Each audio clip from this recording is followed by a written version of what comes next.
A friendly underground community where the sun is forgotten, the moon is a myth, and mysterious lights pass overhead while we all pretend to sleep.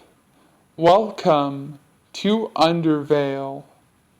Hello, listeners. To start things off, I've been asked to read this brief notice.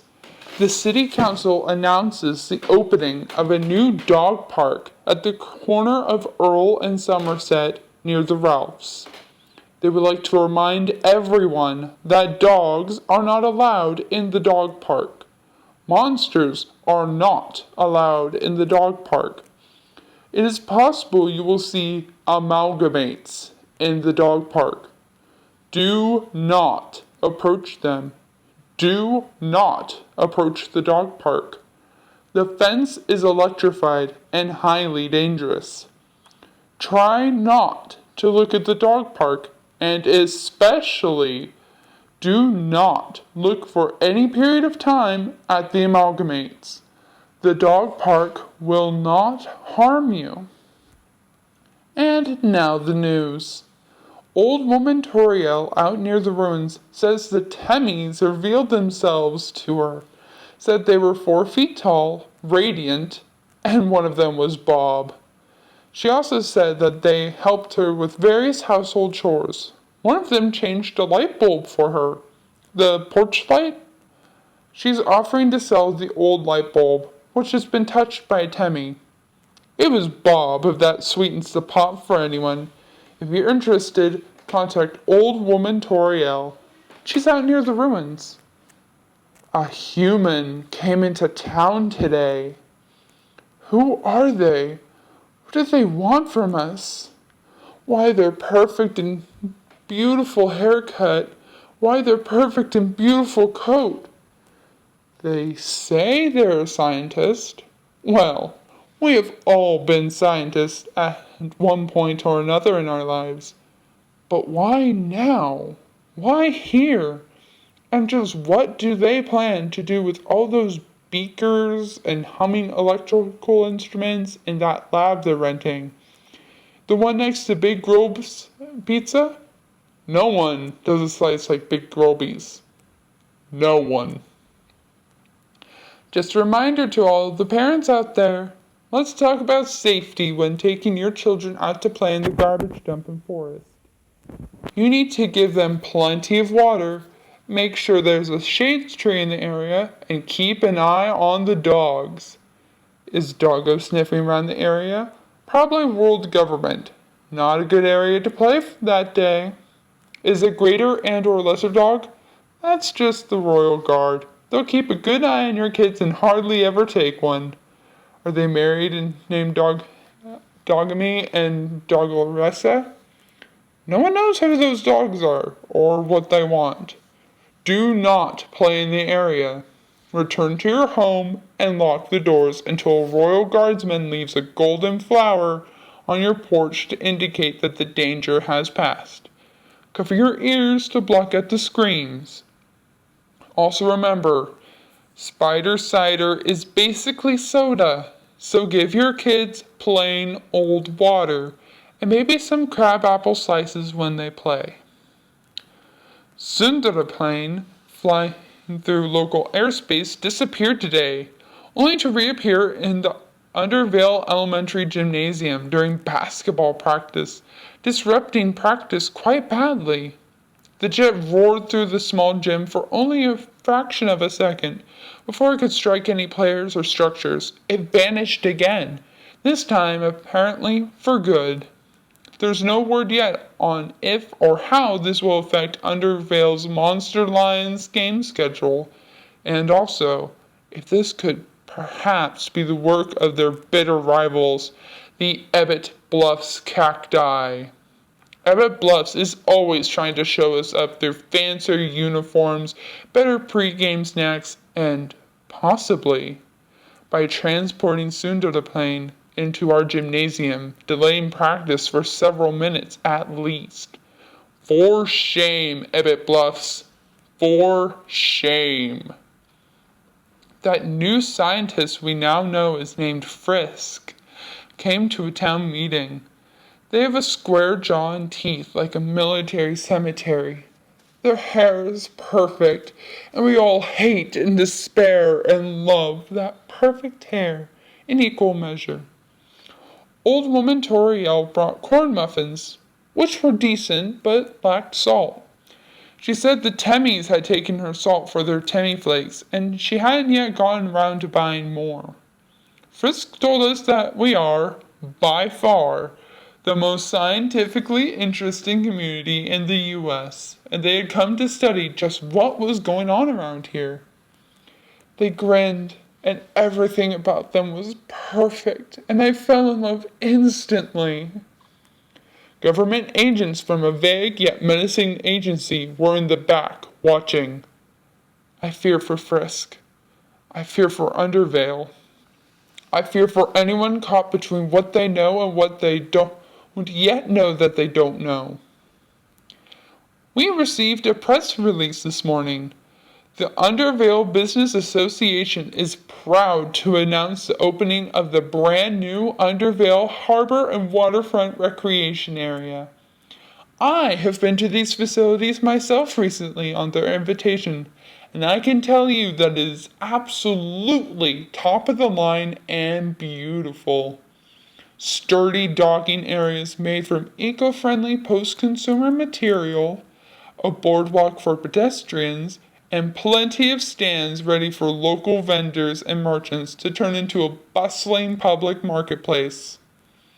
Now, there is some concern about the fact that, given it was built in the middle of Hotland, there is no actual water at the waterfront.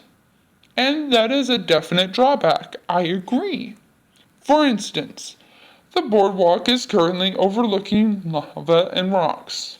The Business Association did not provide any specific remedies for this problem, but they assured me that the new harbor would be a big boost to Undervale nonetheless. Maybe wait until a flash flood and head up there for the full waterfront experience. The local chapter of the UKA is selling bumper stickers as a part of their fundraising week. They sent the station one to get some publicity, and we're here to serve the community, so I'm happy to let you all know about it. The stickers are made from good, sturdy vinyl, and they read, "Knives don't kill monsters. It's impossible to be killed by a knife. We are all invincible to blades, and it's a miracle." Stand outside your front door and shout, UKA, to order one. Frisk and their team of scientists warned that one of the houses in the new development of Snowdon, out back of the old elementary school, doesn't actually exist. It seems to exist, explained Frisk in their perfect hair. Just like it's just right there when you look at it. And it's between two identical houses, so it would make more sense for it to be there than not. But they say they've done experiments and the house is definitely not there. At news time, the scientists are standing in a group in front of the non-existent house, daring each other to go knock on the door. A great howling was heard from the Undervale post office yesterday. Postal workers claim no knowledge, though passerby described the sound as being a little like a human soul being destroyed through black magic.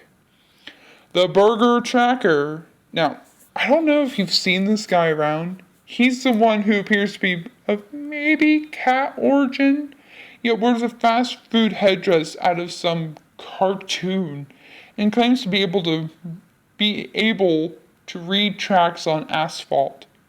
He appeared on the scene and swore he would discover the truth.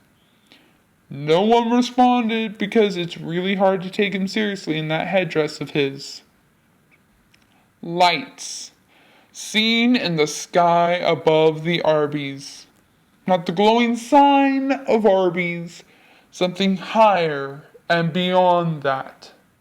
We know the difference. We've caught on to their game.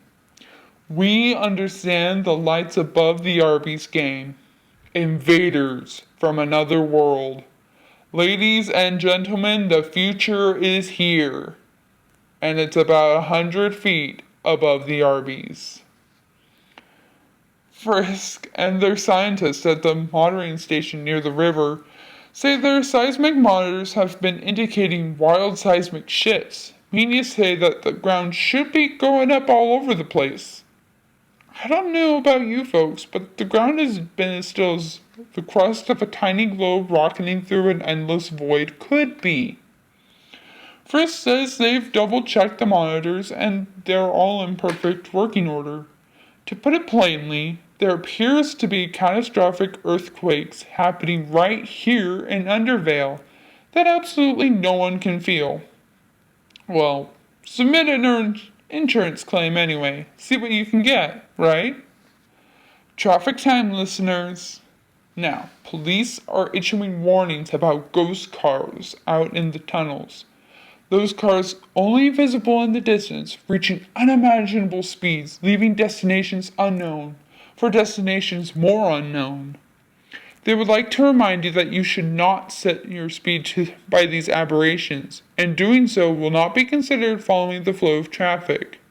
However, they do say that it's probably safe to match speed with the mysterious lights in the sky, as whatever entities or organization responsible appear to be cautious and reasonable drivers. And now, the weather.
Welcome back, listeners.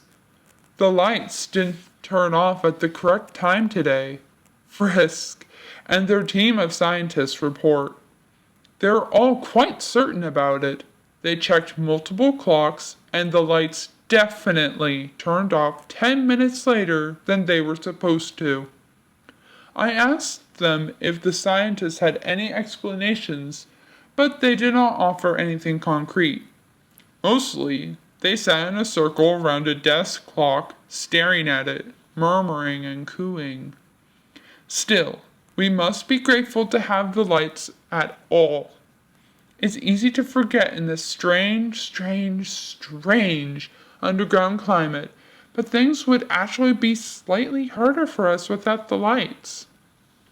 The next time the lights turn on, whatever time that turns out to be, take a moment to feel grateful for all the warmth, light, and even, yes, unearthly phosphorescence that our underground community is gifted with. The City Council would like to remind you about the tiered villages and the hierarchy of Temis. The reminder is that you should not know anything about this. The structure of villages and the TEM organizational chart are privileged information known only to the City Council members on a need-to-know basis. Please do not speak to or acknowledge any Temis that you might come across while shopping at the Ralphs or at the Echo Flower Bowling Alley and Arcade Fun Complex. They only tell lies and do not exist. Report all Temi sightings to the City Council for treatment. And now for a brief public service announcement. Ballet shoes. Can they kill your children? Yes. Along those lines, to get personal for a moment, I think the best way to die would be hit upside the head by a burnt pan.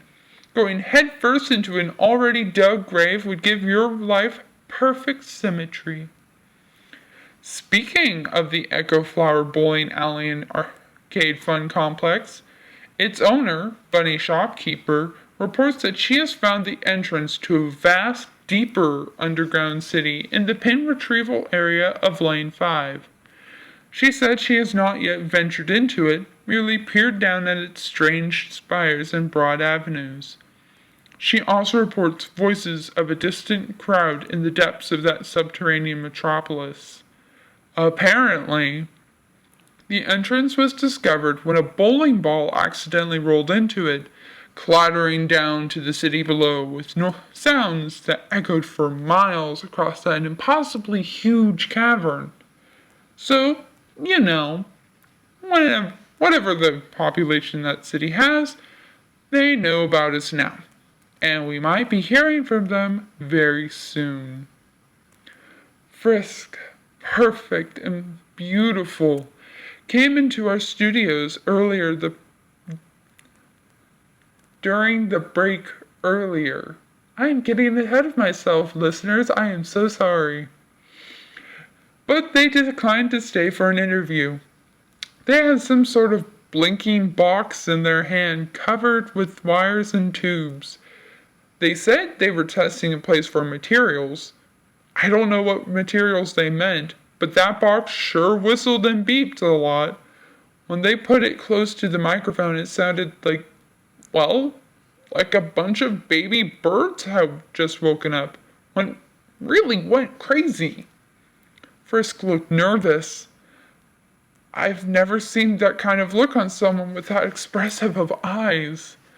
They left in a hurry, told us to evacuate the building, but then, who would be here to talk sweetly to all of you out there?